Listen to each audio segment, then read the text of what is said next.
ബിജു മേനോന്റെ പെർഫോമൻസിന് ഒരു minimum guarantee ഉണ്ട്. അതുപോലെ സുരാജ് വെഞ്ഞാറമൂട്ടിന്റെ പെർഫോമൻസ് ആകുമ്പോൾ നമുക്ക് പ്രതീക്ഷിക്കാനും വകയുണ്ട്. അപ്പോൾ അവർ രണ്ടുപേരും കൂടെ ഒന്നിക്കുന്ന സിനിമ നടന്ന സംഭവം പേര് കേൾക്കുമ്പോൾ തന്നെ ഒരു രസമുണ്ട്. അപ്പോൾ അതിന്റെ ട്രെയിലർ നമുക്കൊന്ന് കണ്ടു നോക്കാം. ഹെഡ്സെറ്റ് വെച്ച് കേട്ടോ. നിങ്ങൾ ഭാര്യയും കൊണ്ട് യൂറോപ്പിൽ പോയിട്ട് എങ്ങനെ ഉണ്ടായിരുന്നു? എടാ നല്ലൊരു ഉപ്പും ചാക്കും തലയിൽ വെച്ചിട്ട് നമ്മള് തൃശ്ശൂർ പൂരം കണ്ടാൽ എങ്ങനെ അതായിരുന്നു അവസ്ഥ.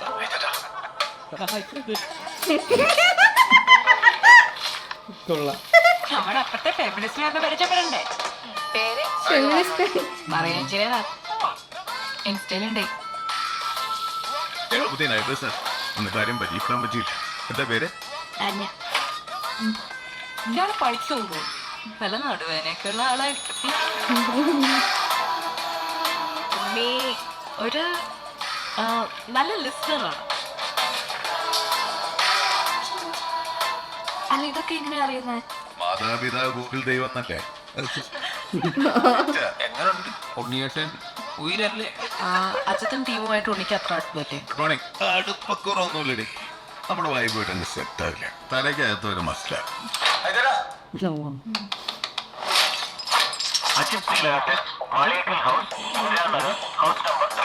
ഇന്ന് രാവിലെ നടന്ന സംഭവം നിങ്ങൾ കണ്ടായിരുന്നു.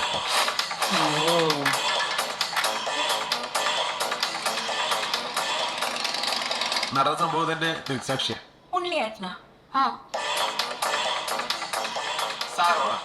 ആട്ടി കൊടുക്കേണ്ട കേസല്ലേ?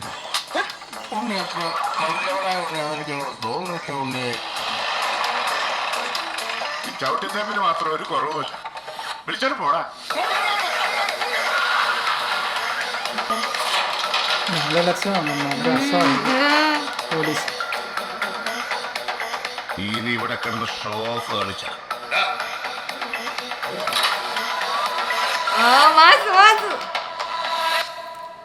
ബിജു മേനോന്റെ പടത്തിൽ സ്ഥിരമായി ഞാൻ കാണുന്ന മാസമാണ്. പക്ഷെ രസമാണ് കാണാൻ. അതിനൊരു രസമാണ്.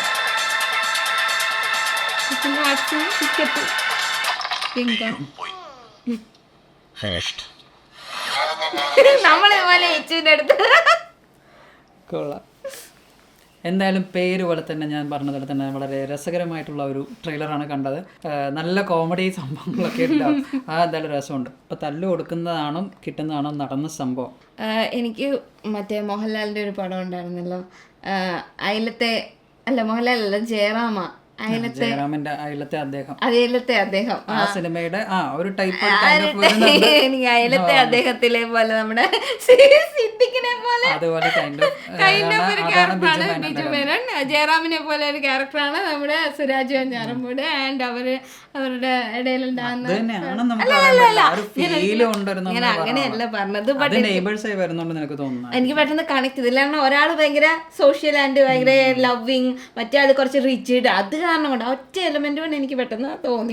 നല്ല സാമ്യമുണ്ട്. മേ ബി അങ്ങനത്തെ ഒരു ടൈപ്പ് തന്നെ ആയിരിക്കാം, അറിയില്ല. കാരണം കാലങ്ങൾ മാറുമ്പോൾ ആ സിനിമ റിപ്പീറ്റ് ചെയ്ത് വന്നാൽ പോലും, കാരണം ഈ ജനറേഷൻ അങ്ങനത്തെ ഒരു സംഭവമില്ലല്ലോ. അപ്പോൾ ആ ഒരു ന്യൂ ജനറേഷൻ രീതിയിലേക്ക് കാര്യങ്ങൾ മാറ്റി. ഇതിനകത്തൊരു ഡയലോഗ് ഉണ്ട്, ഉണ്ണിയേട്ടനകത്ത് നല്ലവനായ ഉണ്ണിയേട്ടൻ എനിക്ക് തോന്നുന്നില്ലല്ലോ.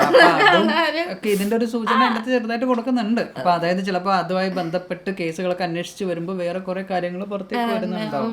പിന്നെ ബിജു മേനോന്റെ ഒരു വേറെ ഡിഫറെന്റ് ഫേസ് നമുക്ക് അവിടെ ആ ലോക്ക് ചെയ്യുന്ന സമയത്ത് ചിരിച്ചുകൊണ്ടിരുന്ന ഒരാളല്ല ഞാനെന്നുള്ള ഒരു രീതിയിൽ അതായിരിക്കും ആ ഒരു ട്വിസ്റ്റ് ടൈമൊക്കെ വരുന്നു. അതിനോട് ബന്ധപ്പെട്ടിട്ടുള്ള കാര്യങ്ങളായിരിക്കും.